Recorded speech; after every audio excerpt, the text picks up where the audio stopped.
Hello everybody, my name is Jake Thomas and I would like to welcome you to my video on my review of functional behavior assessments, or FBAs, and functional analyses, or FAs. So before we get started, I want to go over the objectives of this video. So first, I'll introduce myself and just talk about my experience with behavior assessments, and then we'll discuss what constitutes a problem behavior and the four functions of behavior, and then we'll define and discuss an FBA.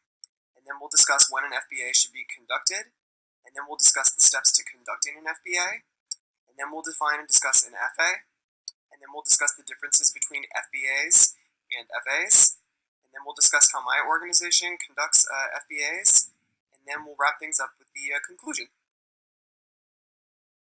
So first things first, a little bit about me and my experience with behavior assessments. So I've been a registered behavior technician since 2017. I currently work as a program manager at a private ABA company called Child Communication and Behavior Specialists, or CCBS. So some responsibilities I have as a program manager include directly supervising and providing support to RBTs, and I also assist BCBAs with designing client programming and also behavior support plans. And lastly, I also write progress, transition, and discharge reports. So my company primarily works in home, school, and community settings, and as far as my plans for the future, I plan to become a board-certified behavior analyst, and I'd like to work in clinical settings. So as far as my experience with behavior assessments, I've never actually formally conducted an FBA, but I do have some experience conducting some steps of the FBA. So those steps include like collecting ABC data, and I also have experience with conducting interviews with parents about problem behaviors. And lastly, I also have experience with administering a questions about behavior function, or QA-BF assessment. So before we talk about FBAs, I first want to talk about problem behaviors. So a problem behavior is defined as any behavior that inhibits social relations, communications, and learning of a person and causes harm to that person, their families, their peers, or other adults. So some examples of problem behaviors include physical aggression, self-injurious behavior, tantrums, or elopement. And it's also very important to understand that every behavior has a function, which refers to the reason as to why that behavior is occurring. So the four main functions of behavior, the first one is escape, or avoidance. So that means the person is engaging in the problem behavior to avoid non-preferred tasks or situations. The second function is attention, which means the person is engaging in that behavior because they want people to look at them, they want people to like hug them, or provide them with physical touch, or they want people to talk to them. All those are forms of attention. The third function of behavior is tangible, which means that the person is engaging in the behavior to get access to preferred items or tasks. And the last function of behavior is sensory or automatic, which means that they are engaging in the behavior because it feels good internally for them to be performing. So now that we've talked about problem behaviors, let's move on to talking about FBAs. So an FBA is the process of data collection to identify the function of a specific problem behavior. So when conducting an FBA, there are three primary data collection methods, all of which you can see in this visual. So the first data collection method is called direct observations, or direct assessments. So direct assessments, they include collecting ABC data. They also involve looking at observer records, and they can also involve scatter plots. So the second data collection method is known as informant methods. They can also be called indirect assessments. So indirect assessments include interviews and questionnaires with parents, caregivers, teachers, or any other adult who is familiar with the person engaging in the problem behavior. And the last data collection method is known as a functional analysis, which I will talk about a little later. Also, it's really important to understand that these methods can be used conjointly or in isolation to collect the necessary data to determine the function of a behavior. So when should an FBA be conducted? So an FBA should be conducted if a person's problem behavior is impairing their daily functioning or inhibiting their ability to develop and maintain meaningful relationships with others. You should also do them if there is an increase in frequency, duration, or intensity of the problem behavior. And lastly, you should conduct an FBA if a novel problem behavior starts to regularly occur. So now here are the steps to conducting an FBA. So the first step is to gather information with indirect assessments and direct observations. And then the second step is to interpret that information from the indirect assessments and direct observations and formulate a hypothesis about the function of the problem behavior that is being targeted. And then the third step is to test the hypothesis using functional analysis. And then the fourth and final step is to develop an intervention based on the function of the problem behavior. So now that we've talked about FBAs, let's move on to talking about functional analyses, or FAs. So an FA is the process that involves systematically manipulating environmental events thought to maintain problem behaviors with an experimental design.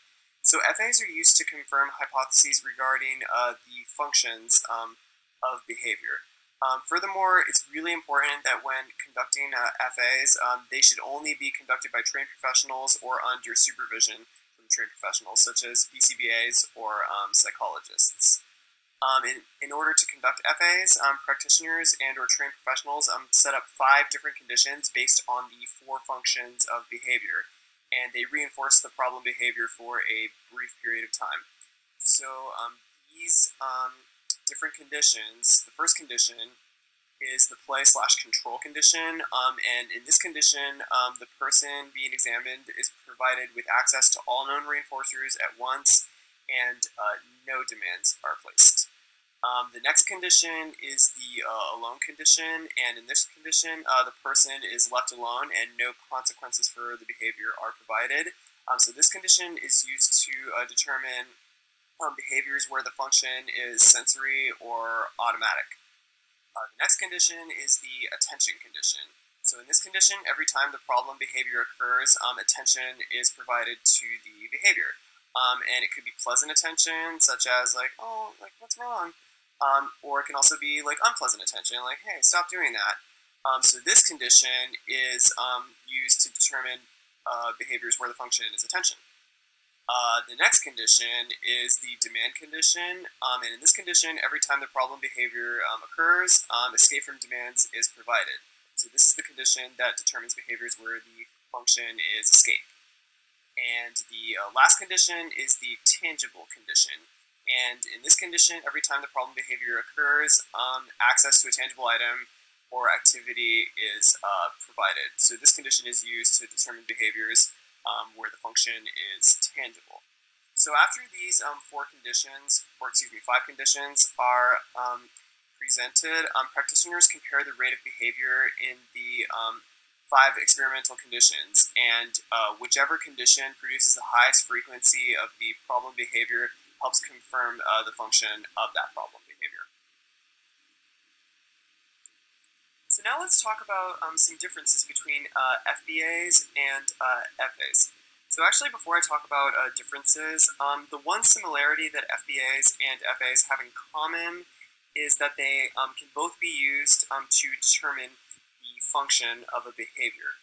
However, when we look at differences, with FBAs, direct observations and indirect assessments are used to determine the function of a behavior, while with FAs, manipulating the antecedents and consequences in a controlled environment are used to determine the function of a behavior. And another difference is with FBAs, the client's environment is observed to determine the function of a behavior, and on the other hand, with FAs, the client's environment is modified to determine the function of the behavior. So here are the steps to conducting FBAs at CCBS, which is my organization. So the first step that we do is that the BCBAs and the program managers conduct indirect assessments, and usually what those are interviews or like indirect assessments, such as the questions about behavior function. And while this is going on, simultaneously, behavior technicians and program managers will conduct the direct observations. So the direct observations that we use at my company are ABC data. And once enough ABC data has been collected, generally we conduct ABC data maybe over a couple of weeks. The second step is for the BCBA to examine the indirect assessments and the direct observations to determine the function or functions of the problem behavior that we are looking at. And lastly, the BCBAs and the program managers will then design an intervention and behavioral support plan that circles around the function or functions of the problem behavior. So you probably noticed that the one step that's missing that we do not do in my organization is FAs. And as I said, in general, the length of completing an FBA at my organization, generally it takes from maybe a couple of weeks up to a month to determine what the function of a behavior is. So just to wrap things up, conducting FBAs in person at my organization is a little bit different from what I've learned about in my coursework. Specifically that at my organization, we don't do FAs as part of the FBA process.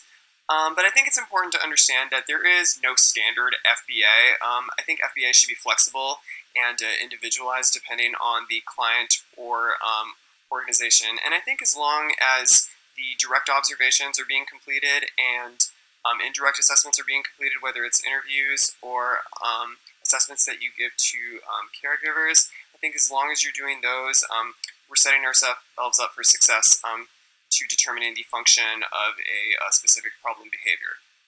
And something I'd like to learn a little bit more about is FAs, since I've actually never observed or conducted one. So my question for my classmates is, what is your experience with FAs, and do you feel like they are needed in order to fully complete an FBA, and why or why not? Thanks, everyone.